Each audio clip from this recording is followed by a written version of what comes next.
Let's go. Are we actually on?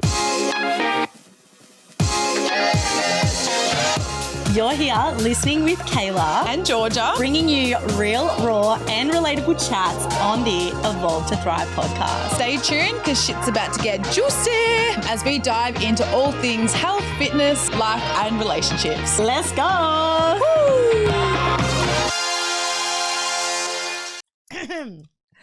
Countdowns make me nervous. Hello, everybody. Today, I am going to be personally interviewing Georgia about her latest comp prep journey, and we're going to compare it to her previous show in 2022. So today, we are going to be highlighting the show day itself, and then we're going to dive right into a number of listener questions that have been sent through, which I know you are dying to hear.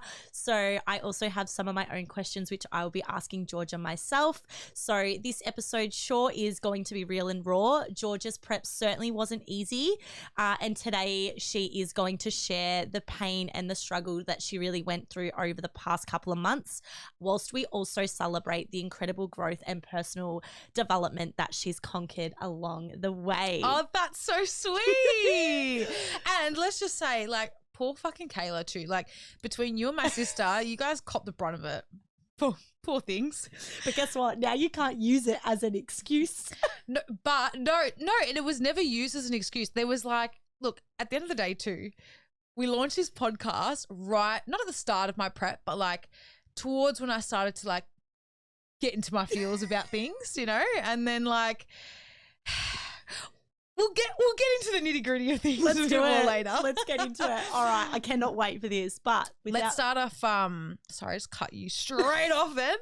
But let's get into our normal segment with our tip of the week. Let's do it. The funny thing is, FYI, everybody, we have gone back and listened to our podcast and we know how much I cut Georgia off and how much. And I think all of Australia knows how much you cut me off. No, I'm kidding. Literally. So I'm trying really hard to be better at this. But yes, our segment of the week, tip or craving are we doing, Georgia? Well, I'm going to do... I was on the phone to you before on my way here. Yeah. And I wasn't going to do food, but it's not really food. It's, is it Switch? The brand Switch for adrenal switch. Yeah. Yes. So yes. Oh, what a good recommendation. Yes. So for those of you who don't know what that is, it is like it's a hot chocolate, but it's a magnesium hot chocolate. And basically, I've been having that before I go to bed, just after my dinner to hit my sweet craving because I'm a massive sweet tooth, massive sweet tooth. And that kind of just stops me thinking about food and wanting to binge straight after my dinner. So I had that through my prep and it helped. And then obviously when I was about 3 weeks out, I had to cut that out because it is quite artificial. And did you have issues with that? Because I've never had any gut issues with that. Yes, even now. So I've got my adrenal switch in here and I can already feel like effects for it, only because my gut is so sensitive at the moment. Yep. So I do have to be careful what I had. And I mean, again, we'll go into it more, but the amount of food that I've consumed in the last 3 days, I've really set my gut on fire. So I think anything that I have that's artificial is just sending me. So moral of that tangent is my tip of the week is to cure your sweet craving or to take your mind off food if you are in a fat loss phase, or even if you are not in a fat loss phase and you just want some magnesium before you go to bed, some adrenal switch. Nutrition Capital has the hookup for you. I freaking love it. I honestly recommend adrenal switch to pretty much every single one of my clients. And if you want a sneaky little discount, like a girl 10. Like a girl 10 for a 10% discount. But no joke, I actually recommend this to pretty much all my clients. So just as a summary, stress, sleep, and recovery contains a lot of magnesium for you, which is great for muscle repair. And it will also, Jesus, someone's getting Sorry sick. for the listeners. Not the microphone. No. Not the microphone. Fucking hell. Please get yourself some adrenal switch. Yeah. Chocolate flavor, Yeah. FYI, or salted caramel's not too bad as well. And I think I'm going to get cramp. Oh my God, I'm getting a cramp on my foot. This episode, we're gonna just. Are you alright? Give me a sec. I just got a foot in my cramp. I've got a cramp in my foot. maybe that's a sign to get some more magnesium into me. She hasn't got it. Jesus. Very appropriate. Very We appropriate. need to get on with this episode. Can you continue? Sorry. What is your tip or craving of the week? My tip or craving of the week. All right. Mine would be explosive custom macros because being away on holidays, obviously I needed something that was quick, easy, on the go. Yeah. So basically explosive custom macros, they tailor your macros so that every single meal that you get is the macros that you need. So your exact macro split. So you've got macros, the company, you've also got like they're really good too. Mind Muscle Chef, U Foods, all those kind of things that you can get. But this one particularly will, for example, tailor every single meal to your macro split. So not your daily macro split, but the individual meal. So we love that. That's very convenient. Yeah. So like if you're not hitting your protein and you really need to be getting like 40 to 50 grams of protein in every meal so that you hit your quota for the day. Like this is a really good way to do that. And they deliver it. The customer service is amazing. And then when I was away, all I had to do was get someone to heat up my meals for me. Love that. All you need is a microwave. No cooking, no cleaning. And when I got back from Sydney, I had to just simply Warm it up. Yep. Put them in the fridge and they're good to go. Done. And by the way, both of that's what we just explained sounded like it was sponsored. It was definitely not sponsored by any of those brands. We just you generally use that. Honestly, love it. Genuinely use that, and I use Adrenal Switch as well. Yeah, I froth Adrenal Switch as well. Love it. Let's get into it. All right. So what we might start with today is I'm going to interview Georgia a number of questions. We're going to get her real and honest perspective on how she went throughout. And then we do have a number of listener questions, which we will also get some answers to from Georgia. So the very first one here is, how are you feeling right now? Right now, I'm feeling a mix of feelings. So mentally, I'm feeling a lot better than I was last week. I was really in my feels last week, really, really struggling. But I think now with what I consumed over the weekend and starting my reverse, mentally I'm a lot more with it. Because mental clarity, like, I actually fully lost the plot completely. Yeah. But I'm feeling good. There's a little bit of inflammation on my stomach, obviously because eating a number of different foods that I wasn't really used to through my prep. But generally feeling pretty good. I'm excited for my reverse. Let's not say excited. I feel like you need to do it. I know I need to do it. Yep. I'm mentally, physically, spiritually, everything. I really need it. Yeah. I feel like some of these questions I'm going to end up asking before we get to them. But Yeah. I do know that the listeners are probably dying to know what you indulged in on the weekend after your show. Like, what was the first thing that you got into your mouth that was a cannot have in prep? So with the show, once you've done your bikini round and then you come out for the night show with your nightgown, you're not going back into your bikini. So usually that's when you kind of indulge. So my first thing that I had was this cookie brownie thing that I made personally myself. It was a cookie, a jar of Biscoff. A jar. A jar. Melted the whole jar and then put a caramel block on there and then a brownie on top. Wow, chef's kiss. Fucking wow. It was I don't even want to know how many calories were in that. Invisible. Yeah, no, they don't count. They don't count. Just shut your eyes and look the other way and they don't count. Pretend but you it was don't so know. nice. I overindulged in that. And then there was a few girls backstage with the typical loaded cookies and did that. And then I really wanted a big bowl of pasta, but the booking where we booked cancelled on us. And I don't even know why, but they cancelled on us. So we ended up going to Bungalow 8. Dinner, had a nice steak sandwich and some chippies on the side, had a couple of drinks. And then I was just absolutely exhausted after that. So I kind of just hit a food coma and You called it a night. I called it a night. I reckon I was done by, because you were ready to go. Literally. That whole night. So You called me at I reckon it would have been 9:30, 10. And you're like, are you still out? I'm like, darling, I'm about to take my makeup off and pop myself in a nappy new. So for context, if anyone wants to see the photo of Georgia diving deep into this steak burger, I've got some camera footage of that. Oh my God. There's also what my friend Kath took one, and I'm literally just about to bite it, and I'm looking up and my eyes are actually crossed. I look NQR. I'm gonna pop it on the screen here just so I can see how spastic I look. She was literally dreaming of this burger. But yeah, so I basically went out for dinner. I went to Japanese with Belle and like the BBB team. And I was like, girls, I'm going out for dinner I'm going out for Japanese, and then I'm coming back and I'm ready to have a night, because I got the approval from Belle that I could have a night of freedom. We were all like the whole week, like, can't wait for Saturday, gonna drink, gonna do this, gonna do that. You know, and we had this build up and then didn't even drink, and we called it a night and went to bed. The other thing is though, like the day is such a massive day. Like by the time you leave the show, have something to eat, you're so done.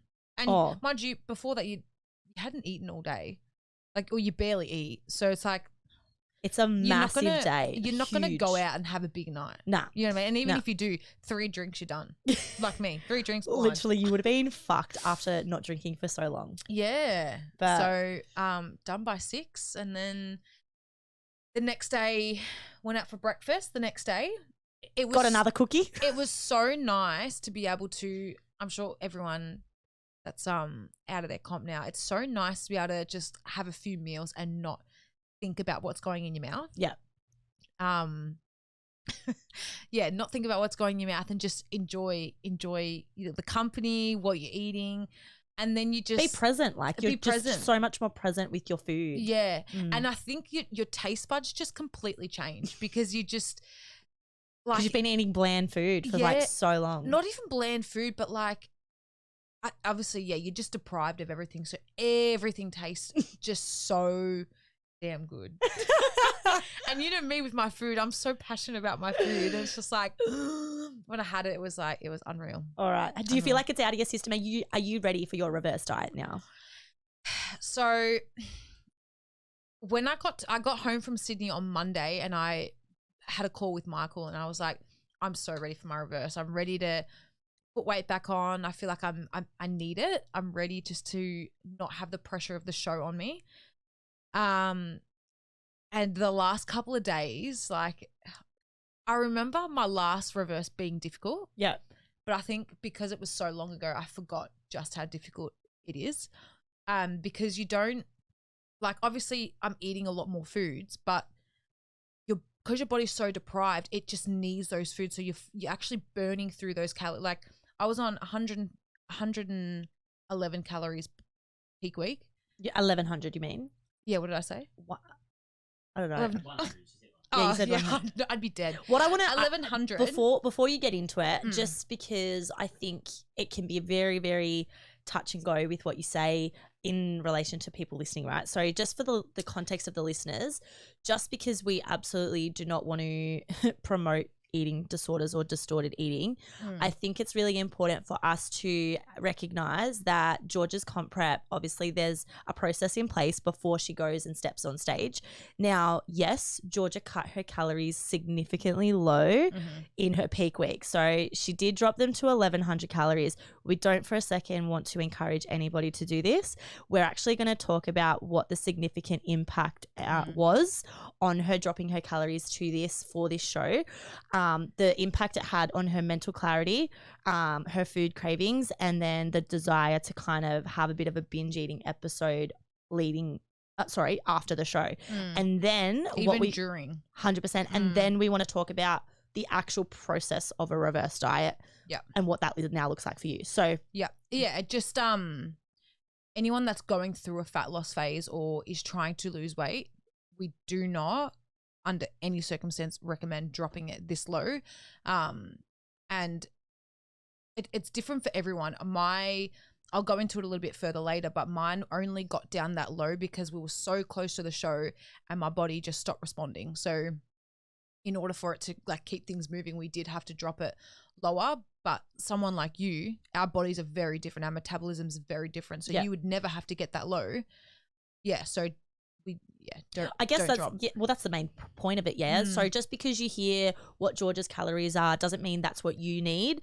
And goes for anyone. It's like when you're on social media and you look at somebody's what they eat in a day or how many calories they're on. Like you should only really be comparing your calories to what you need, and that's why we highly recommend that you get a coach. Yeah. So that it's tailored coaching, it's tailored nutrition, and they're actually looking at what you're eating and how your metabolism works. There's so many factors. So please take this with just, a grain of salt. A grain of salt. Yeah. Yeah. But let's go into that. So you were on 1,100 calories in your peak week. Yeah. So I was on 1,100 calories in my peak week, and then now this is my first week of my reverse, and I've been bumped up to 1,700. So that's massive for me at the moment. So that's good. I think with having those calories, I am full or satisfied, but because my body has been so deprived for so long, I feel like I'm constantly like my body's like more.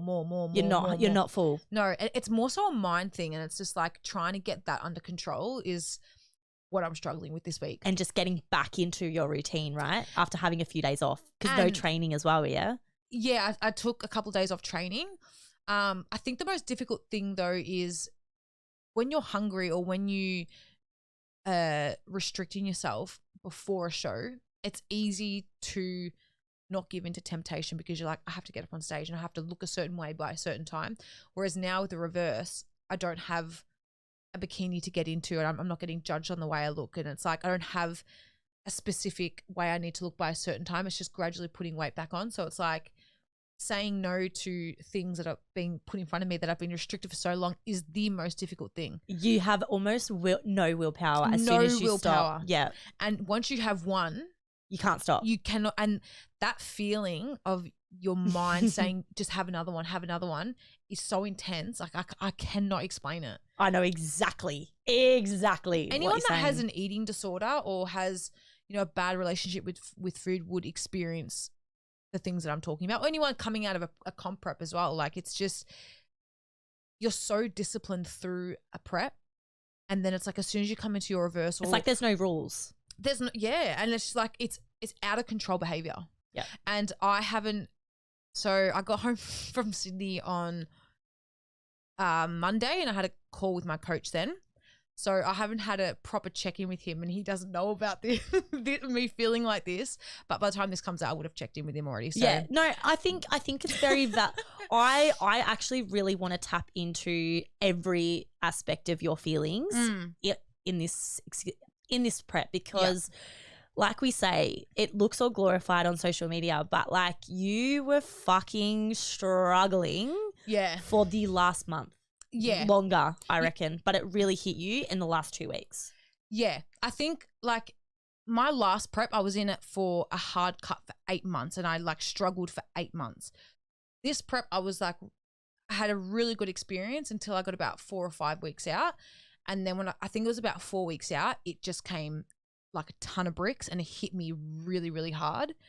And then I just struggled from, about 4 weeks out and it progressively got worse. What was so bad about it? And describe to the listeners, why did you feel so bad? Like what was so shit about it? Because my training was quite intense. There was a lot of stress in my body. And then obviously I wasn't eating that much. So I had no energy.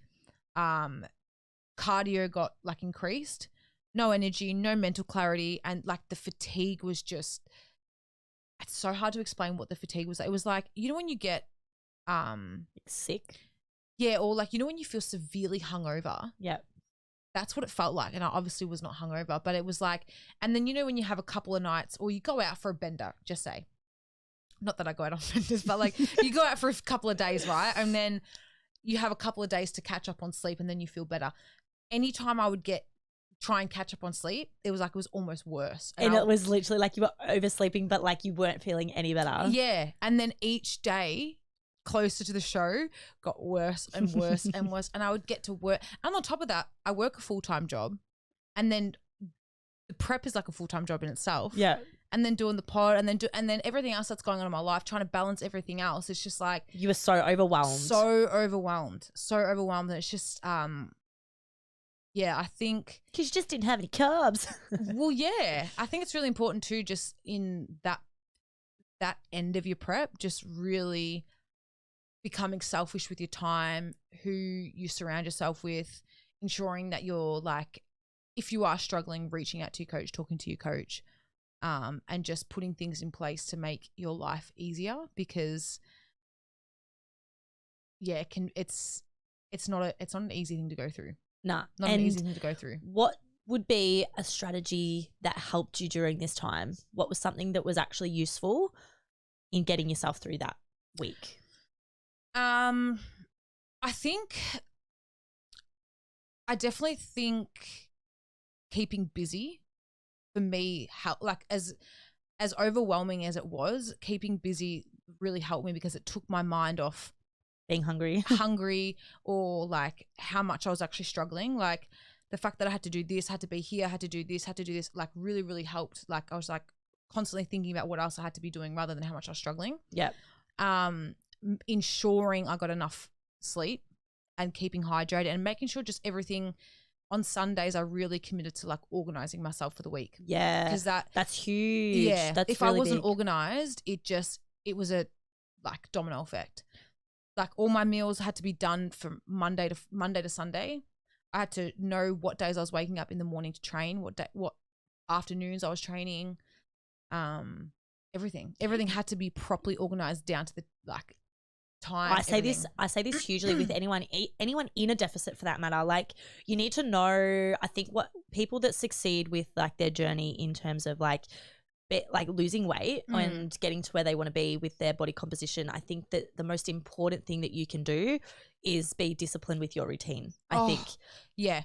Like massively. just making that meal prep process easy. Like whether it is getting explosive custom macros meals because you don't have to then think about doing the prep and the cooking and cleaning and all that, or just really time blocking Sunday to be, okay, this is the day that I prep all my food. Yeah. And then having a diary or a planner, like a weekly planner that says, right, I'm working on this day, at this time. This is the time that I can allocate to train.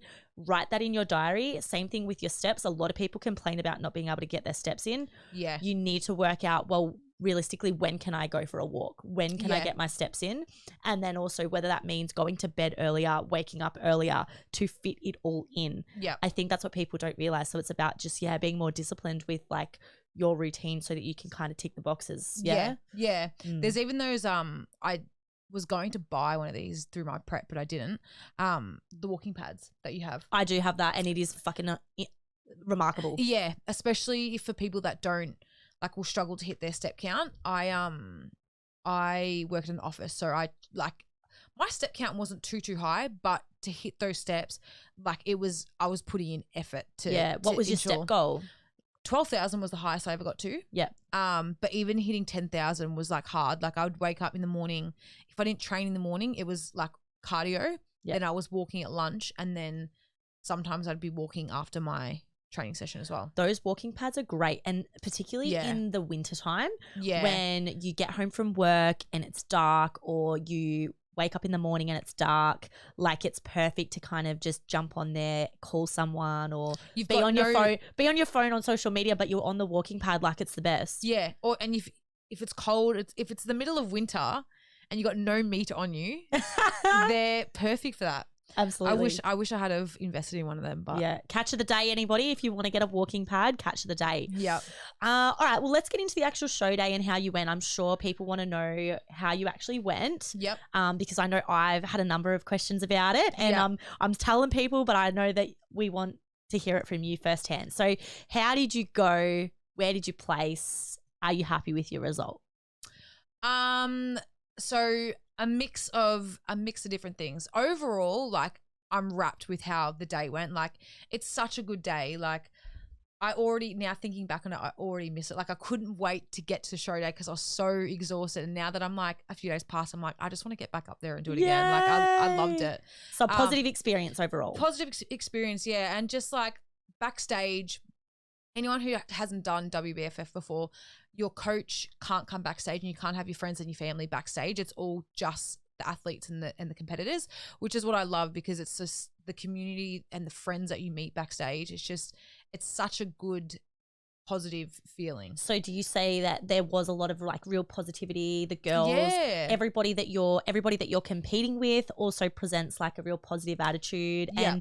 and an inclusive, welcoming Yeah. environment, would you say? Yeah, 100%. Everyone's in the same position. You know what I mean? Everyone's worked just as hard as you have to be there. So it's just like everyone is so excited for each other. You're That's just so nice. Yeah, it's just everyone's like G'ing each other up and everyone's helping each other, and then you're sharing food backstage, and you meet some of the coolest people back there. Yeah. Would you Yeah. say you met a lot of, did you meet a lot of friends during your prep this time around? Yeah, even like my first prep, I went into it. Bodybuilding's funny. Like it's a very lonely, selfish sport, but then like you meet a lot of people along the way.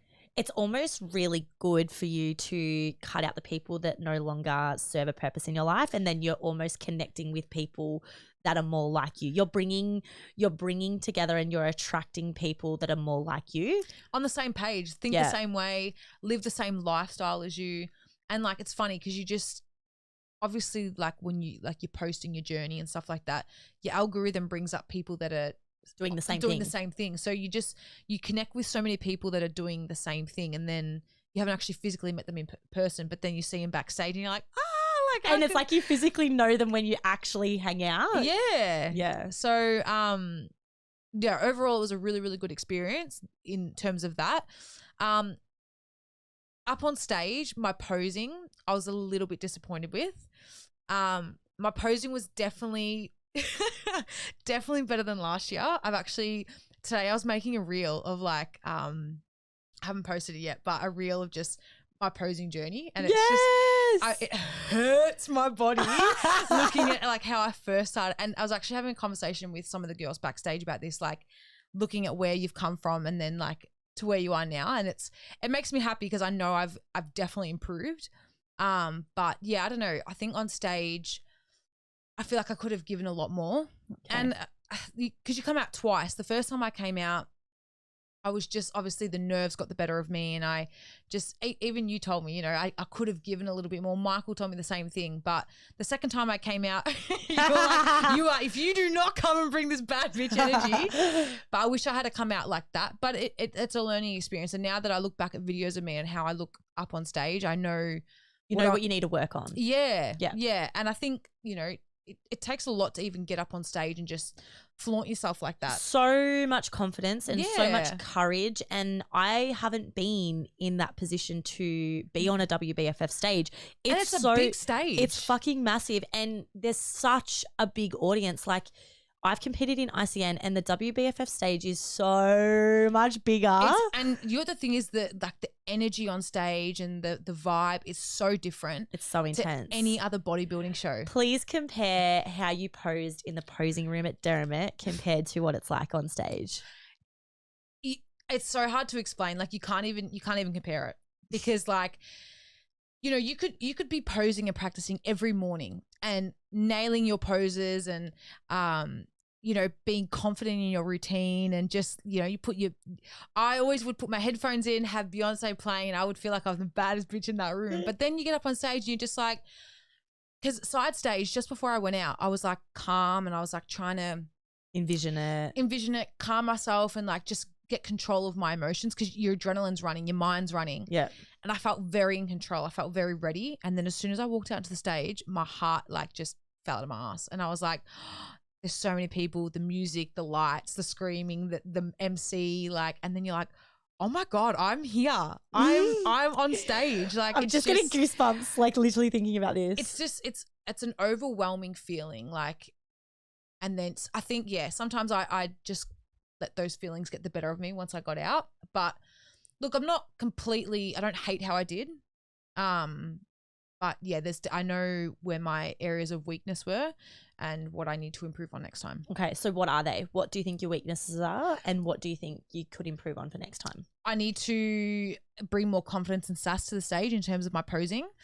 And in terms of my physique, I need to definitely spend a good 12 or so months in an off season to build more muscle because I don't think my legs and my glutes are not big enough to be like just more shape competitive. Yeah. So I think That's what we're going to spend the next 12 months working on, is just growing and just getting the poses right. Because I looked at like some of the photos and the way I'm posing, I'm just like, oh, if I did this, or if I bent my leg here a bit more, if I did this, or if I stood like that, I would create a different shape. Yes. So yeah, that's kind of what the next goal is just working on growing. So do you think that you're going to have about, what do you think? How long do you think of an off season you're going to have? When do you think you're going to come back again? November. No. Will you? Nah, I definitely won't. I think financially too, no, because this is not cheap. It's not. Anyone who hasn't competed before or is like, I don't know how girls do back-to-back I don't know. shows. I don't know how to do how. I have no idea. It's ridiculous. But no, I reckon at least I need to commit to my reverse, which will be about 5 or 6 weeks. And then I'll figure out whether I'm going to do another. It won't be WBFF, but maybe another show. I don't know yet. Haven't decided. Are you thinking about ICN? Possibly. Yeah, possibly, which is in October. But if I was to do another WBFF show, it wouldn't be till next year. Definitely end of next year. End of next year. Yeah, I think I need a break physically, mentally, financially, spiritually. I need a All break. of it. All of it. I need a break. I think that's good. I think I said this to you as well. I think it's really good to take some time away.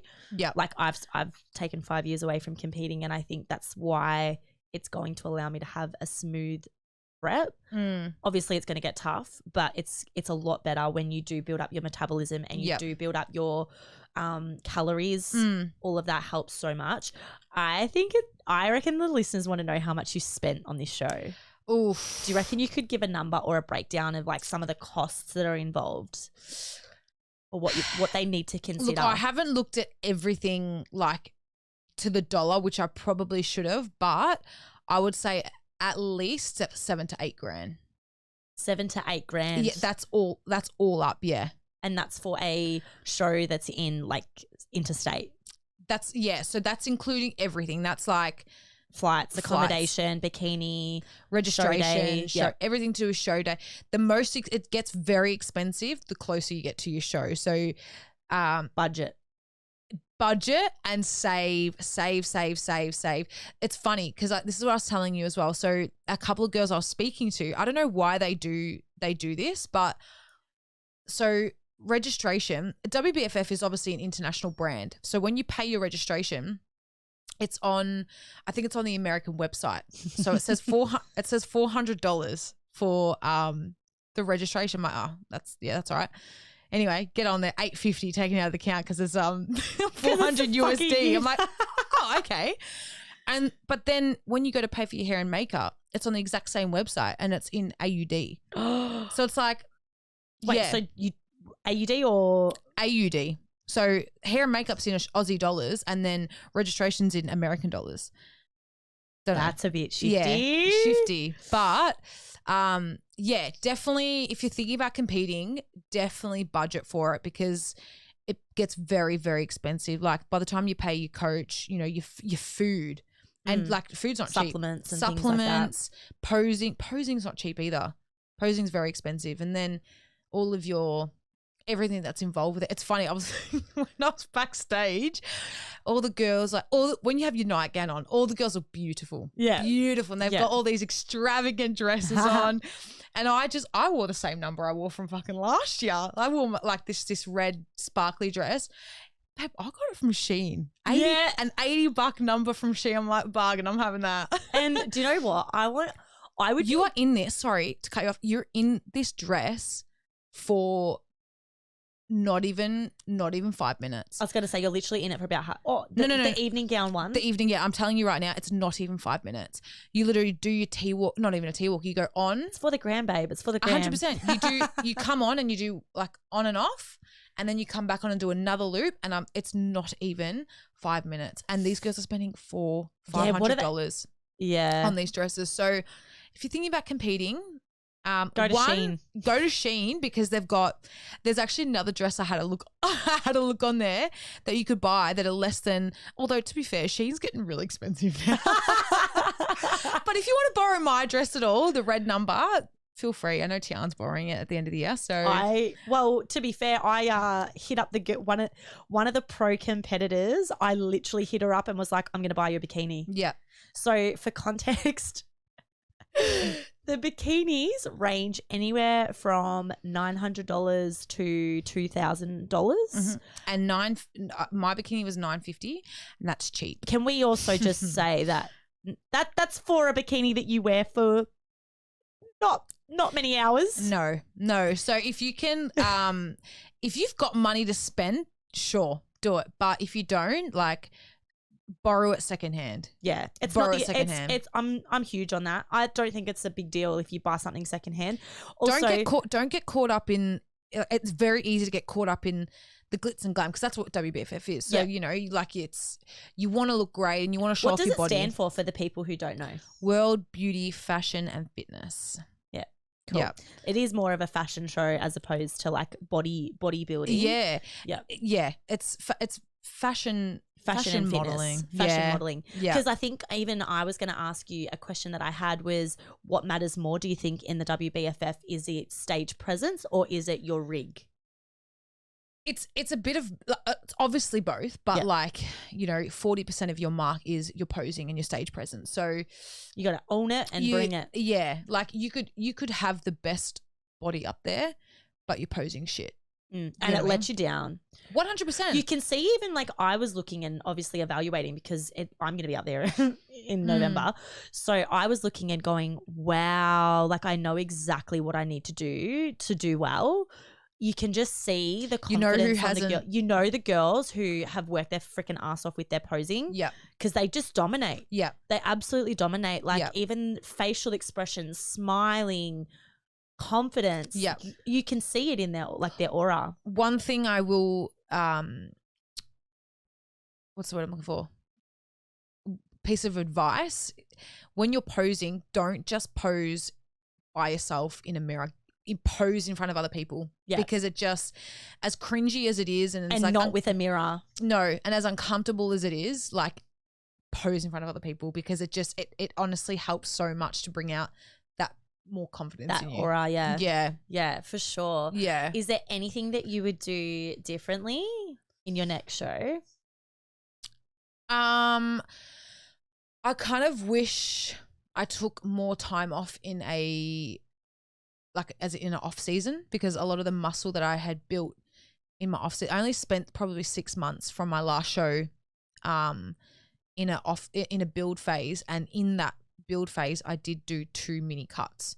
So I kind of wish I took longer off, prepared for the November show, and just had a bit more time to build my metabolism up so I didn't have to get so low. as low. Yeah. Well, I guess did you have expectations about where you think you'd place and how you'd go leading up to it? Like did because we didn't even confirm how you went. We didn't confirm. No. So I got top 10, so I placed 7th overall. 7th overall. Yeah. So with that, did you have expectations of where you thought you would place versus where you placed? And are you proud of your outcome? Are you proud of the outcome? Yeah, I am. I'm surprised. Like I thought I would have got called forward for the call outs, which I didn't. And then once I didn't get called forward, I thought I didn't even think about like where I would have placed. I just was like, in my head, I'm like, last. That's kind of where my mind went to. Explain to the listeners then. So basically, I might just even explain it. So when you're up on stage against your lineup, basically you'll get all of the girls walking out. They do their own routine, which is like the T-walk. Then you're all kind of put in a line, but it's almost like 2 rows. So so they're comparisons. So they like pull you forward if they kind of want to see you again. And then so just say there's 15 girls and then they call forward 5. Those 5, they're basically choosing who's going to be 1st, 2nd, 3rd, 4th. Yeah. So getting a call out kind of you know who's going to win. Yeah. Yeah. You almost want to get a call out because then it's kind of like, cool, top 10 or top 5 or whatever it is. Yeah. Cool. Yeah. So I definitely thought that you were going to get a call out, like based on everything that you were doing. And I want to say this from your from being your friend, there is nothing more you could have done. Like if I look at your prep and I look at the effort that you put in, Yeah. like you crossed every dot, every T, and beyond. Yeah. Like you put in 150%. Yeah. Like you didn't, like if I was, you know, trying to get you to eat a Betty's burger, you were like, I'm not fucking doing it. Yeah. Like there was every single thing tracked to the gram, every step counted, every day of cardio completed, every session done. Like you just ticked every box. Like there's literally nothing more you could have done. Yeah. And like when I look back on it like that, like you should be proud of I what am very proud. Yeah. Because when I apply myself to something, I give. know that I'll show the fuck up and I'll give 110%. And like that's what I'm proud of. It's just the posing. I wish I could have like on show day given a bit more. Yeah. That's the only thing that I wish I did differently. Yeah. Because even like when I looked at your posing, like by the way, Georgia has a really great freaking way of posing. Like she does have all that. I used to just admire you in the posing room because I'd be like, nice. I have so much. But you know, I have so much room for improvement. Like when I look at you, I'd be like, oh fuck. That's so nice to hear. Because it's like I feel like I don't see that. I don't see that. So that's really nice to hear. But you've come a long way as well. Like from when you first said, yep, I'm committing to this, the first couple of times that you started posing, even walking, to now, huge improvement. Yeah. I can't wait to do that before and after. Yeah. Yeah. Keep filming it. And I think what helped as well is like filming your posing. It's just your whole journey.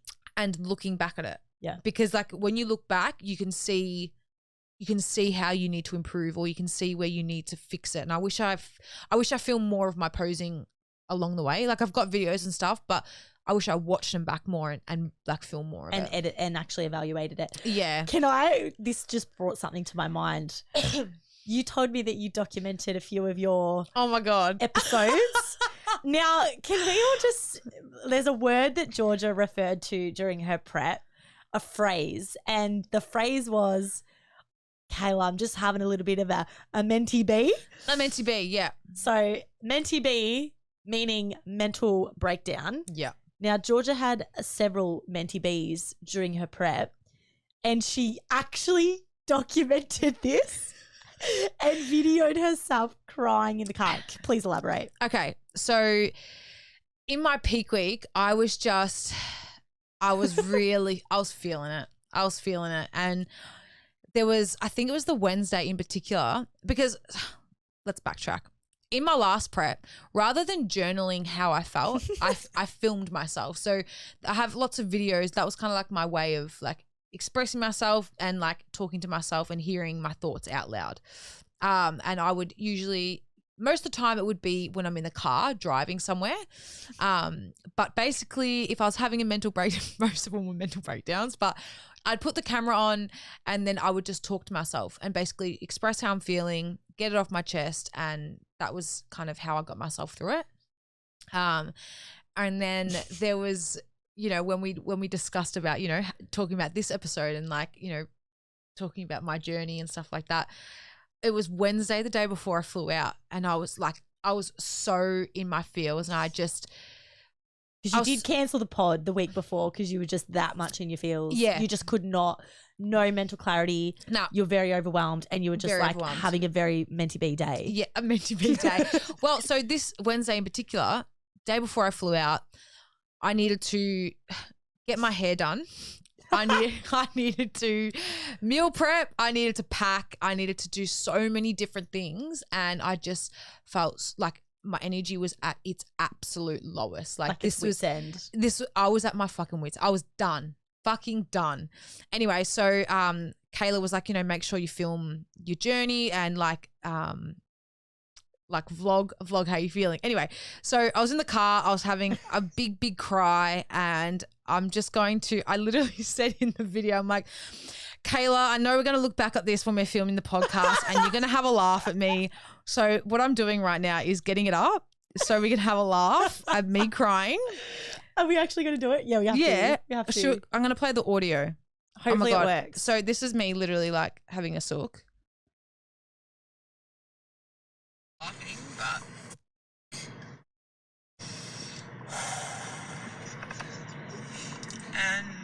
It's Wednesday, so we're 3 days out.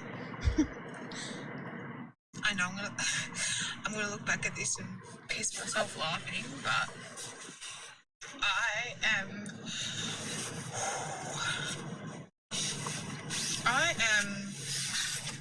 really in struggle street. So if anyone wants to watch the rest of that, they can. But I was not okay that day. Would you post that on our story? Yeah, I'll post it. I'll post We that. won't post it as a post, but we'll post it on the story on the Evolve to Thrive. I look haggard. Like I've got I got 3 lashes on either eye, so I look like I'm just struggling. I've got bags under my eyes. I'm depleted. She looks so like she's literally crying. Yeah, my eyes are bawling red. her eyes out. She's got like big black bags under her eyes. Yeah. And she's literally telling the camera that she's not okay. Yeah. So if you want to laugh at me struggling, we'll post that on the Evolve to Thrive story. How many of these do you think you had? Like throughout your whole prep, how many times do you think that you almost gave up? Like, do you ever think that you almost gave up? No. You were just like having a moment where you go, fuck, this is hard. Yeah.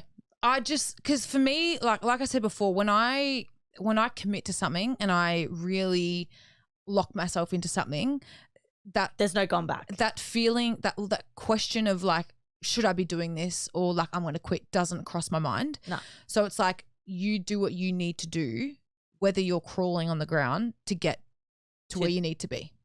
And I had that conversation with Michael too. I'm like, I'll literally do whatever I need to do just to get myself to the stage. So, yeah, I reckon I had multiple. I couldn't count on 2 hands. So I honestly, like, there was times where sometimes you don't even know how to explain how you feel because your mind is you've got so much brain fog. You go to bed and you cry yourself to sleep. Really? Yeah. Is that what you did? Yeah, a number of times. Yeah. And you can't explain how you're feeling, which I know it like, it sounds really bad because I even tried I spoke to a couple of girls at work about it. And did you get this question? Why are you doing this? Yeah. And the worst thing is like when you're in your lowest moment and you're having a mental breakdown and you're crying about like how much you're struggling and then someone says, why are you doing it? It makes it worse. It does, because it's like, I don't know why I'm doing this to myself. I don't know why. I'm like, why are you just like, just eat the fucking thing that you want to eat is what people think. Yeah. Yeah. You're choosing, and I am choosing to do it but at the end of the day, I fucking love it. Yeah. Like I love being in a prep. I love the structure that it provides. I love just everything about it. Let's talk about maybe some qualities that are good for this. As in, we have spoken a bit about the negatives and how shit you felt, but like, let's talk about some of the greatest qualities that you think you've developed, personal development, growth, that you've kind of established from doing this show. Yeah. Well, like I said before, I think I've never committed myself to something more than I have to this. And I know that anything that I do outside of this, like whether it be business or anything that I apply myself to in life, I know that I'm going to, if I want something bad enough, that I will do whatever it takes to get there. Yeah. And that's the biggest thing that I've learned about myself, that I'm like willing, resilience, right? Yeah, I'm willing to put myself through the burner to get what I want. You know what I mean? And just being selfish with my time, doing what's good for me, and just you learn more about yourself when you go through something like this as well. 100% you do. Yeah. Yeah. Yeah. Yeah. And even just like, discipline. And like, I realized how much sorry, I went off in a tangent then. I realized how much I thrive in like structure, in like routine, and how much I need that in my life for me to actually like thrive. Yep. Yeah. Yeah. And even I really like what you said about how it will be something that you can apply to things like business and work and just all the things that you have a goal, you set yourself a goal, you know that you now have these traits that will allow you to get to where you want to go, because anyone can achieve anything that they fucking want if they put their mind to it. Yeah. And I think that's the biggest thing about a comp prep is it teaches you so much about your mindset and how far you're willing to go to get to where you want. 100%. And like, because I have never, like, I've done things before this and I've applied myself to certain things, but previously, like when things have gotten challenging, I've kind of just not given up, but just lost interest in them, or like haven't allowed myself to be uncomfortable and to like push myself through the uncomfortable phase. Yeah. This is the first time in my life where I've been like severely uncomfortable and come out the other side and felt growth from it. Yeah. So do you feel like that this was definitely a number of lessons that have helped you evolve? 100%. Yeah. It has evolved to thrive in my life. See what I did there? I did. I like led you to that. All right. I'm just looking to see whether there's anything that we still have not unpacked with you. I would love to go back to the next steps now. So we've touched on a lot about your actual prep itself. We've highlighted the show day, how you went, how you think you did versus where you wanted to be, blah, blah, blah. So I reckon now let's talk about the next steps. You did speak about doing more of an off season. You really want to build up your metabolism. You want to build a bit of muscle so that you can bring a better package next time when you're ready. Yeah. I think a lot of people would love to know a bit more about reverse dieting. I think there's a lot of unclarity. A lot of people think that they have to, or they're a little bit unsure as to where your calories should go from being, let's just say you're at 1,100 calories. I know that I, as a coach, get a lot of questions from clients about, should I be, slowly increasing my calories? Do I bring them straight back up to maintenance? I think that's a really common question that people get asked. Yeah. So Peter's over here. Michael is your coach, sorry. So you didn't go staggerly up towards, your maintenance. You've kind of gone straight back up to maintenance, haven't you? Yeah. So I think it depends on you, and it depends on where you're at before all of your prep. Because I know different coaches have different approaches to people's different protocols, reverse. different procedures, and again, it's all dependent on the individual. Yeah. So for some people, going straight back up to maintenance might not be a good idea. Yeah. Going into you know what I mean? Like it's all individual. It's all dependent on the person. Because I actually saw Belle's post about reverse dieting a couple of days ago, and she was talking about her approach to some of her clients are gradually increasing them by like 150, 200 calories, like very, very like minimal. Minimal. I've done a massive jump right up to maintenance. And I think it's because I did get so low, and I was really struggling. You almost needed to shock your body. Yeah. Because this is even something that I notice with my clients who have been on very low calories for a very long time. They're eating 1,100 calories or 1,200 calories, and they have kind of, done a little bit of damage to their metabolism. And not to say that's what you've done, but no, but I have. But you almost need to just get out of that. Yeah. And just go straight back up to maintenance. Yeah. And it's because as well, I had conversations with Michael before my show, especially in the week leading up to it. I was having feelings of wanting to binge. Yep. And that's an indication of like, an eating disorder coming along. So 100% it is, yeah. It's like, he's taken that and been like, you need to get right back up to maintenance and just start like fueling your body properly again.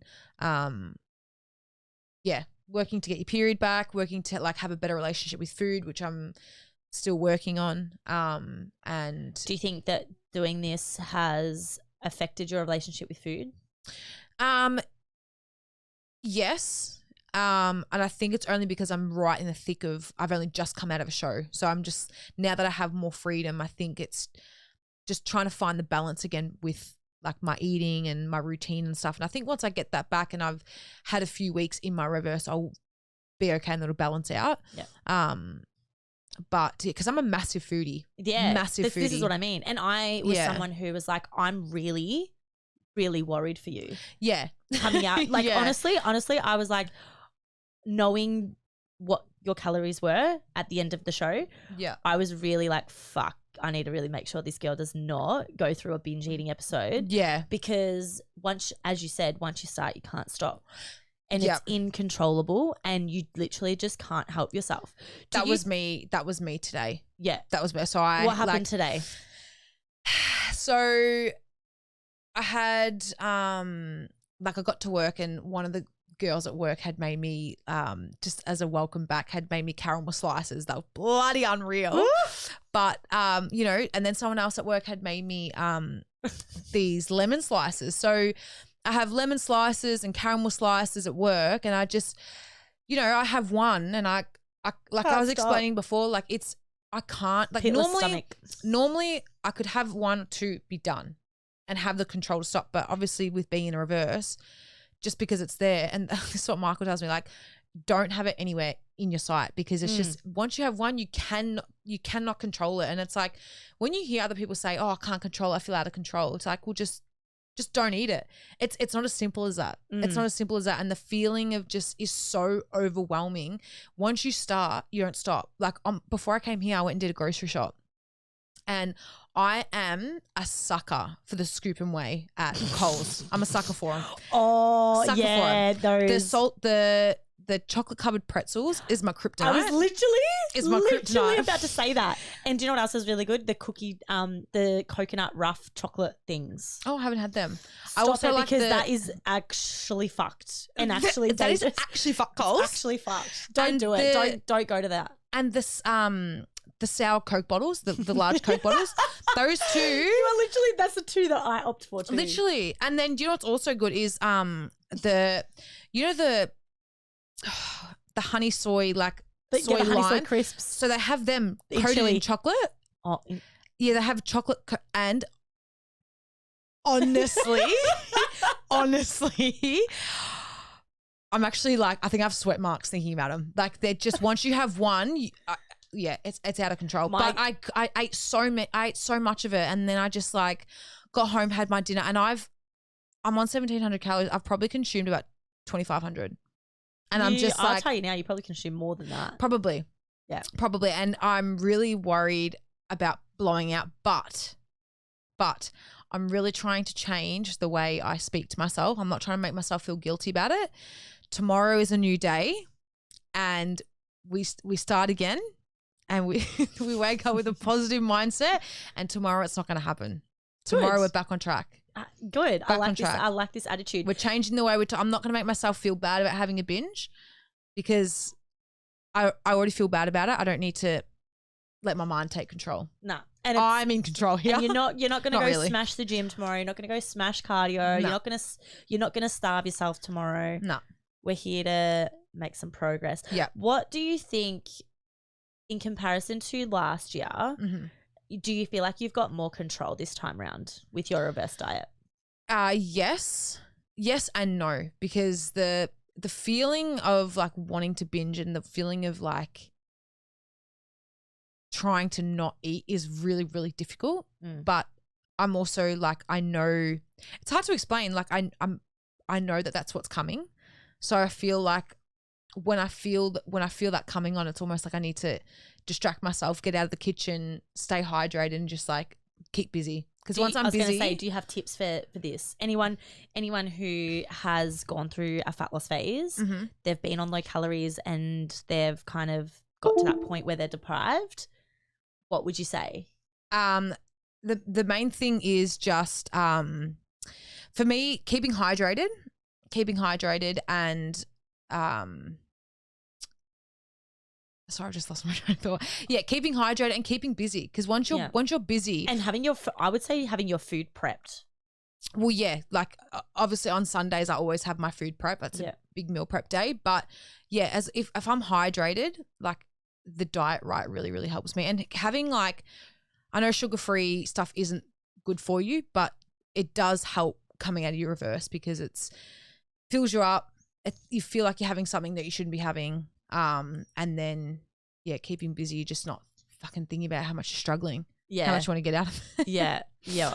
Well, let's talk about your gut and your digestion since all of this. So I know that you're someone who has had a lot of issues with your gut and your digestion and bloating and things like that.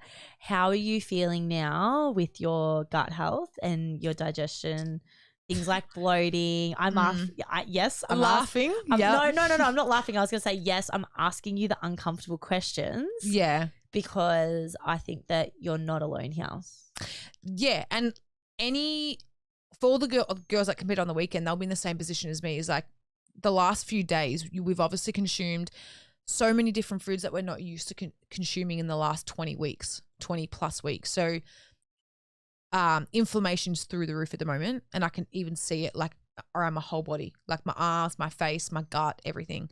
And my digestion hasn't been the best. But I think, once I'm back into a routine again, that'll kind of just balance its way out again. Cause the foods that I'm eating is still good food. It's just more so, the fact that I'm consuming a lot more than what I'm used to. My gut isn't used to it. But yeah, at the moment, like right now, very bloated, feeling uncomfortable, not feeling good about myself, already noticing changes in my body, already feeling out. Do you think that let's talk about the body dysmorphia side of things then, and how that is, how it has such a significance on your mindset as well. Massive. And just your self-worth and how you're feeling in yourself. Like, because this is massive for a lot of people when they get out of a comp prep. And because you're like, sorry to cut you off, but like you're in peak condition and you have everyone around you telling you how good you look. You look like this, you look so good. And then 3 days out off, like once you come off stage, your body, even the next day, your body's different. Yeah. You know what I mean? And then you're gradually putting weight back on. And then you're not having everyone around you tell you how good you look again. And it's just kind of like, you're noticing you're putting weight on, and then you get in your head and you feel bigger and you think that you look bigger than what you actually do. You definitely get body dysmorphia 100%, like compared to what other people, assume from you. Like you probably do have these thoughts that you feel fat, or you feel like you know what I mean? And like that's horrible language to use, but we still do it. Yeah. Like in our mind we do it. Like you wouldn't say it out loud. Yeah. Because you know that people would, be like, what are you talking about? Yeah. So you know in yourself that it's not right, but you still have those thoughts, don't you? For sure. And that's what I said to you before about like, I'm really trying to change the way I'm talking to myself, because it's like your value isn't placed on your scale or your body weight or like, you know what I mean? So it's just like you weight. Really good message too. Yeah. Your weight fluctuates all the time, whether you're in a prep or whether you're not, like, and your value is not based off your body weight. And like, I know it's easy to say that and give that advice, but really trying to catch yourself when you're having thoughts like that, and just trying to be kinder to yourself. Yeah. Yeah. Definitely. Yeah. Definitely. And I think that's huge. Again, it comes back to your mindset. Like this sport is a fucking mindset game. Like it's not for the weak, Dal. It's not for the fucking weak. Even Belle said on the podcast the other day, like, can anyone compete? And her answer was no. Yeah. No, it's not for everybody. Because I'm telling you right now, not everybody is prepared to do that. No, I actually had a friend reach out to me, and he's just getting into his fitness. He's just now learning how to track his food. And like, he's never taken gym seriously. And he's like, oh, I saw your show over the weekend and I had a friend that's competing, and I'm really starting to show some interest into it. And he goes, I wouldn't mind doing it. And I was like, just there's a lot. Do your research, and like, don't just jump into it because it looks good. Like it's know what you're getting yourself into. Oh yeah. Which brings us to, is there any advice that you would give to the listeners that are thinking about competing then? Yeah, it's just know what you're getting yourself into, and find a great coach that's going to not only coach you through it, but be a good mentor as well, and help you through that process. No, just know what you're getting yourself into, because it's not all what it's worked up to be. It's not all the glitz and glam. It's not all the glitz and glam. I would almost say hold your thought for about 12 months before you consider. Probably even longer. 2 years. Probably even longer, Even Belle said this on the podcast. You should probably be training for about 3 years consistently. Yeah. Build the foundations, have good habits in place. Habits are a big one, because it's and having a why, because it's like when you get to those points in your prep where you're really struggling and you're like, it's really, really difficult, your why needs to be stronger than your feelings of like being in struggle street. You know what I mean? Oh, like yeah, that's what pulls 100%. you out of it. It needs to override. As in Yeah. your why needs to override that. And Yeah. just as you said, in terms of daily habits, Mhm. when you've got a habit, you're gonna wait when your alarm goes off at 5 a.m. Yeah. and you are ingrained to get up and go to the gym Yeah. and not snooze your alarm, and it comes down to habit as to why you Yeah. do that. I get asked all the time from people, how the fuck do you get up at 5 a.m. every day? Because it's ingrained into me. I just do it. Yeah. It's like brushing your teeth. It's just not something I question or think about. Yeah. I don't sit there and I don't snooze my alarm. It just needs to be done. I get up and go. You don't negotiate with yourself. It's not something like, oh, should I do it now? It's not a conversation you have with yourself. No. You're up at 5, you're up at 5. Yep. Yeah. Yeah. And just having those habits in place where you are tracking your food regularly. Yeah. If you're someone who is very social, Mm-hmm. if you're someone who goes out all the time, if you have friends that really are big foodies, Mhm. you're going to sit there not eating it. Yeah. You need to be prepared for that. I don't think people understand that. I think there's a lot of chit chat on social media about flexible dieting and like how you can have your cake and eat it too, and you can. I think it's just really, It's just like really knowing what you're getting yourself into, and Yeah. like talk to people that have done it, talk to people in the industry, talk to a coach, and see whether they think that you're going to be like competitive in that federation or whichever one you decide to do, and if you are really in a position to be able to commit yourself for 20 weeks plus. That's what I mean. Like imagine not dining out for 20 weeks. Yeah. Like It's difficult. Could you go, like, as in, this is a question for listeners, like could you go a whole 20 weeks without drinking alcohol? Could you go like, not to say you can't, because you could, but like there's just some sacrifice that takes place. Yeah. 100%. Yeah. 100%. Was the sacrifice and dedication and all the compromises that you made throughout worth it? 100%. Yeah. 100%. Yeah. Like I said, I just, as much as I struggled the last 4 weeks, I generally do love Yeah. being in a prep and everything about it. Yeah. I love it. It's so rewarding for you to get to that end and be like, Yeah. I achieved this. Like Yeah. I made it. I got there. Like I did it. And just the community of women and everyone, like friends that you meet through this, it's just like, I haven't experienced anything like it before.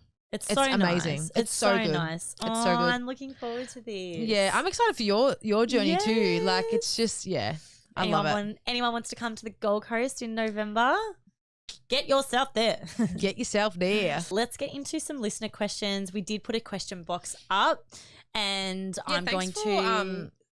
For everyone that sent through those questions, we have a lot to get through. We've got some content now. So, question number 1: you looked incredible. What's the next goal? Will you compete again this season? Bless, thank you. The next goal at the moment is just to get through my reverse.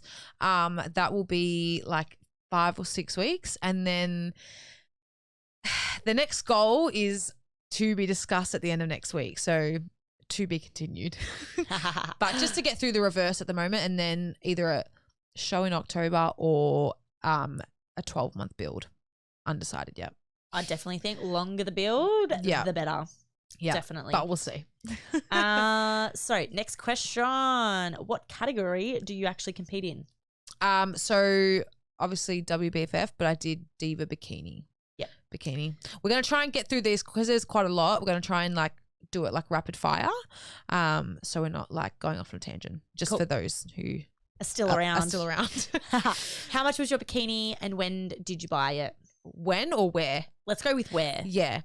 So my bikini was considered quite cheap. It was $9.50 and I got it from Glam Fit. Glam Fit bikinis. Glam Fit bikinis. What did you place? I said that earlier in the show. I placed 7th.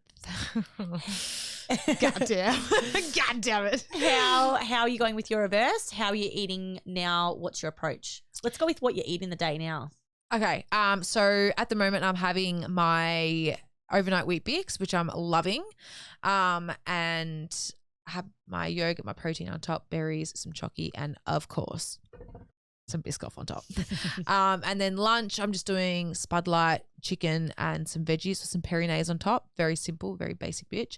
And then a snack, I'll usually do some fruit, a crumpet, and some rice cakes. And then dinner is a chicken potato salad. I've been having that salad for about 3 years now, and it's so good. I don't get sick of it. Goat's cheese on top, some sauces. Mwah, chef's kiss. I reckon we should do an episode on like our what we eat in a day and like our I'm actually different food sources. filming a reel of it this weekend. So yeah, you can see exactly what I'm eating. Let's do it.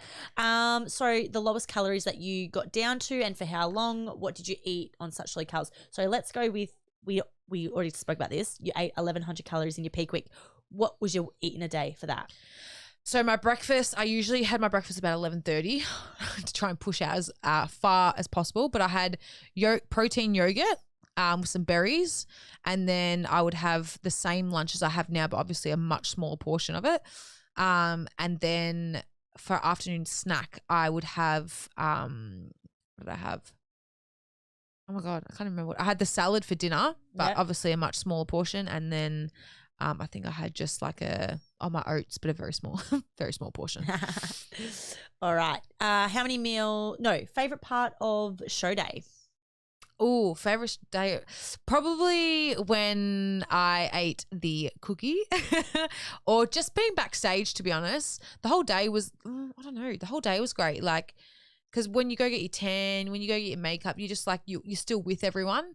But if I had to choose, it's probably just being backstage with all the girls. Yeah. That's my favorite. That seems so much fun. Yeah. What did you eat on actual show day?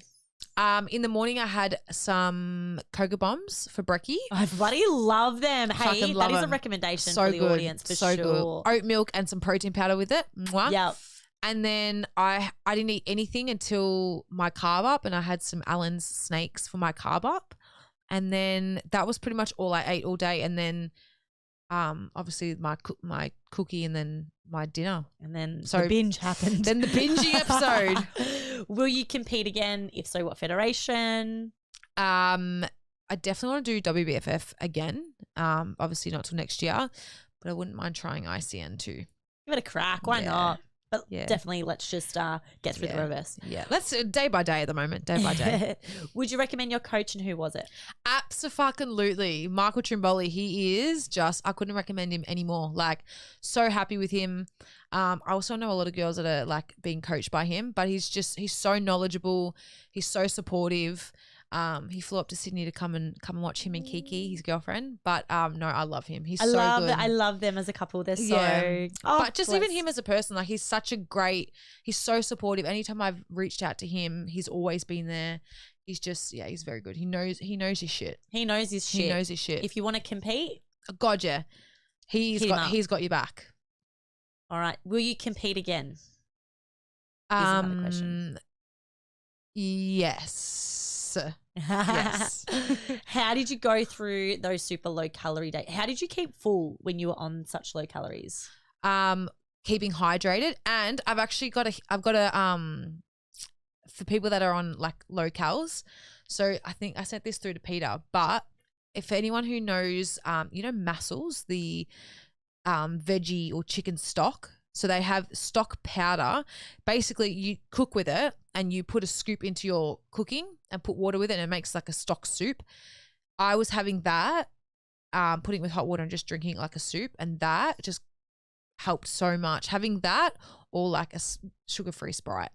Those really got me through. Or the jelly. Diet Right jelly. Oh, don't do it unless you want to fart for days. If you want really bad gas and you want a really bad gut, hit them up. But that's what got me through. That's what got you through. Yeah. Yeah.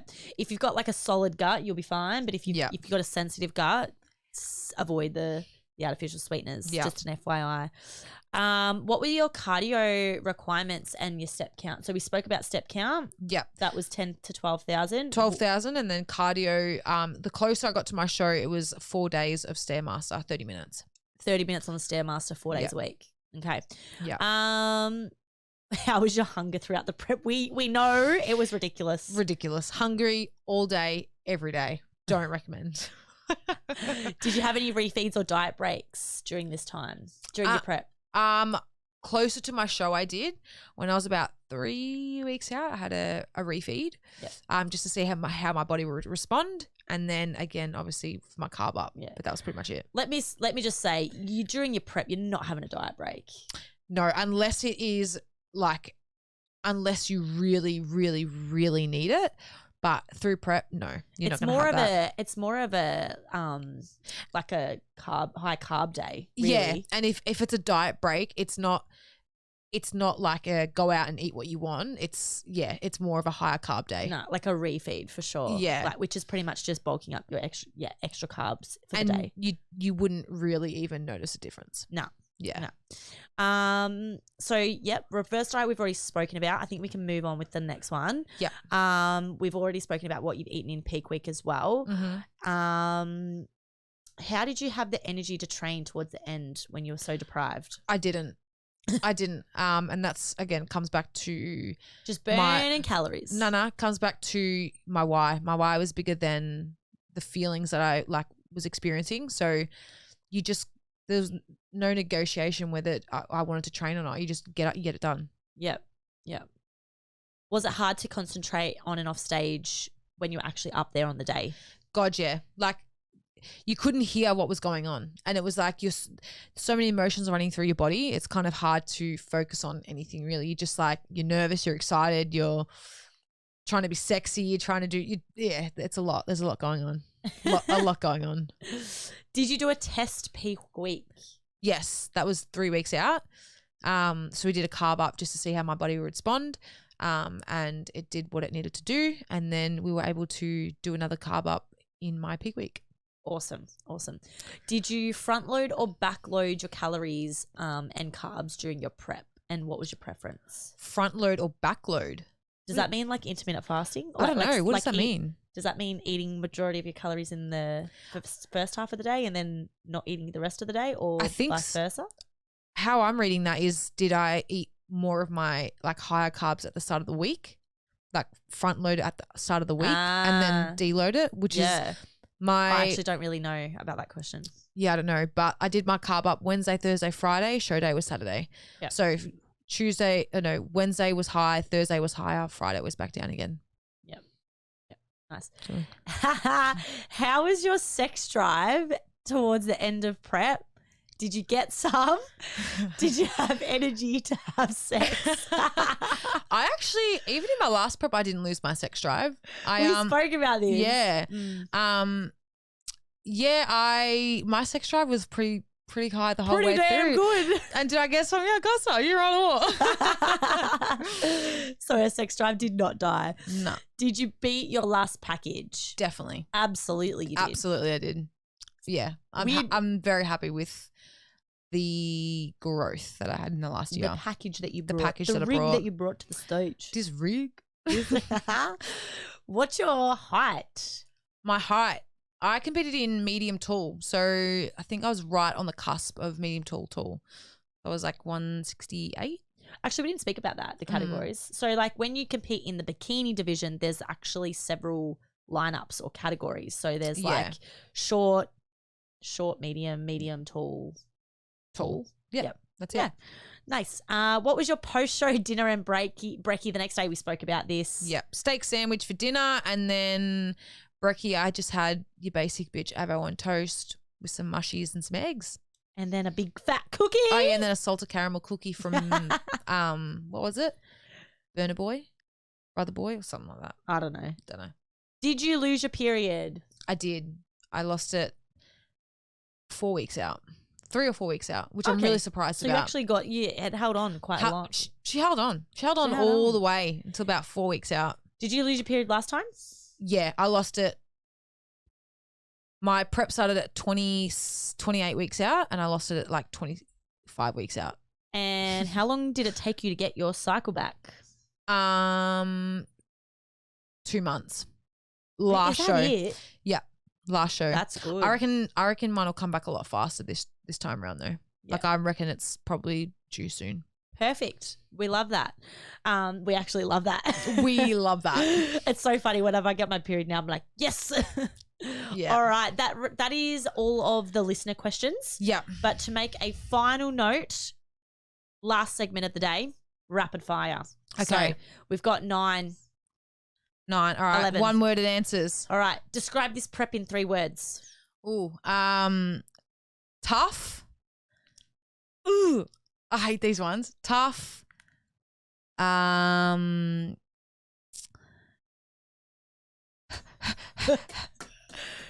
Three. Oh, pass. What? I can't think. I'm coming back to it. All right. Better or worse package than last year? Better. Something you struggled with most in this prep? Metabolism. Your best feature? Is that like on stage? What do I think is my best on Best stage? asset on your body? Michael tells me my quads. Your quads. My quads. What do you prefer, being as lean as you are now with less food freedom, or having more food freedom but weighing 5 to 10 kilos heavier? Ooh, food freedom. Yep. Food 5 freedom. to 10 kgs heavier any day, I would say. Big girl and having freedom. Yeah. Give her the food. Yeah. Something you have learnt about yourself in this prep? What I said before, just that when I know I want something bad enough, You're fighting for it. Yeah, I fight for it. Something you wish you knew sooner before stepping on stage? How important a build phase is and building your metabolism up. Yep. Something you want to give a shout out, or someone who you want to give a shout out or thank you to? Probably my sister. Yeah. My sister, she always, even outside of this prep, but like she's just been my backbone. She's just like, she's copped a lot of shit from me through this prep. But then she's also just been like my therapist, my sister, my best friend, my everything. So shout out to my sister. Shout out. Give her a shout out. On your abs. Love you. A compliment to yourself. A compliment to myself.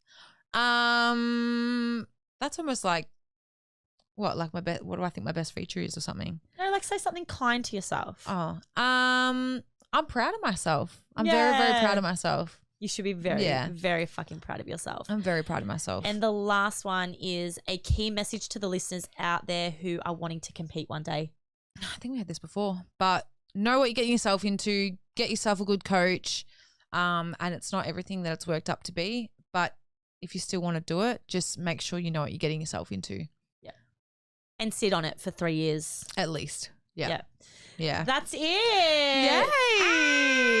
Thank you guys so much for tuning in and listening to a recap of how our weekend. My weekend. Oh yeah, our weekend I was went. there. You I were was there. But it is about you today. So yeah. thank you for listening. Thank you for your questions. And I guess just to wrap up this episode, we just want to say that, competing is something that is so often glorified on social media, yet many have no idea the extent and the commitment that it really requires. Yeah. Like competing's not for everyone. And it sure does require like an immense amount of commitment, dedication, resilience, and sacrifice. So I guess what we just want to say is, however, despite all of that, this journey really does teach you a lot. Mm-hmm. It teaches you a lot of lessons. It builds resilience, and it also provides and proves, how capable you really are when you go all in and back yourself. So 100%. I even want to give you a shout out because you fucking absolutely backed yourself and you did so well. And you should be really proud. Thank you. So this goes to everybody out there as well. Like you are more capable than you think.